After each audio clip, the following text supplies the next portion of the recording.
In this English lesson, I wanted to help you learn the English phrase to book it. Now, this has nothing to do with books. It's kind of an informal slang phrase that we use to talk about driving quickly or running quickly. Sometimes when I'm late for work, I have to book it in order to make it to work on time. Sometimes when I'm late for class, I have to book it from my work area to my classroom because I want to get to class on time. So anytime you drive fast or anytime you run fast because you're a little bit late, we sometimes use the English phrase to book it. It's not good when you're late for work to book it because there's a good chance you're going to get a speeding ticket. But sometimes I do have to book it to get to work on time. The other phrase I wanted to teach you today is the phrase to close the book on. When you close the book on something, it means you're no longer talking about it, you're no longer discussing it. Let's say you're having a fight with a friend and you've decided to kind of come to an agreement. You decide that you're going to close the book on your disagreement. When the government is talking to another government, when a country talks to another country, if they disagree, eventually they might come to an agreement and then they'll close the book on their disagreement. That means they won't talk about the things that they disagree on anymore. So to review, when you have to book it, it means you have to go really fast. Sometimes I do need to book it. There's just no choice. If you're late for work, you gotta drive a little bit faster. Not too much over the speed limit though, just a little bit, a tiny bit. And when you close the book on something, it means you no longer talk about it. It means that everyone has come to an agreement and the discussion is over. But hey, let's look at a comment from a previous video. This comment is from Constantine. Warming up 3 times, right you are. Winter has hit us a couple times here, but has withdrawn now.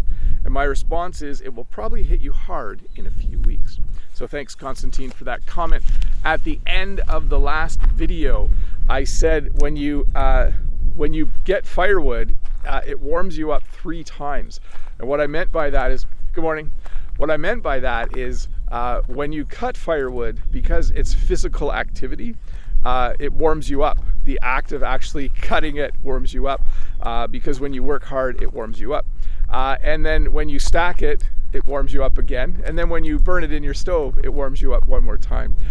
By the way, I came out here in the middle of nowhere to make a video and still somebody walked by. I didn't expect that. Anyways, so when you use firewood to heat your home, it warms you up 3 times. I brought you out here to show you this field where the crop is harvested. This was a field of soybeans, and then to show you this field where the soybeans were harvested and then they actually planted winter wheat. We have a crop here in Canada called winter wheat. Instead of planting wheat in the spring, we most often, let me turn so you can see it again, we most often plant our wheat in the fall. It germinates, it grows a little bit, and when winter comes, it goes dormant. When you say something goes dormant, it means that it stops growing. It goes into a state of rest for a little while. So quite often in Canada, you'll see fields like this where the farmer harvested soybeans and decided not to grow wheat. And then you'll see fields like this where the farmer decided to harvest soybeans early and then they decided to plant wheat. Maybe I should show you a little bit what it looks like.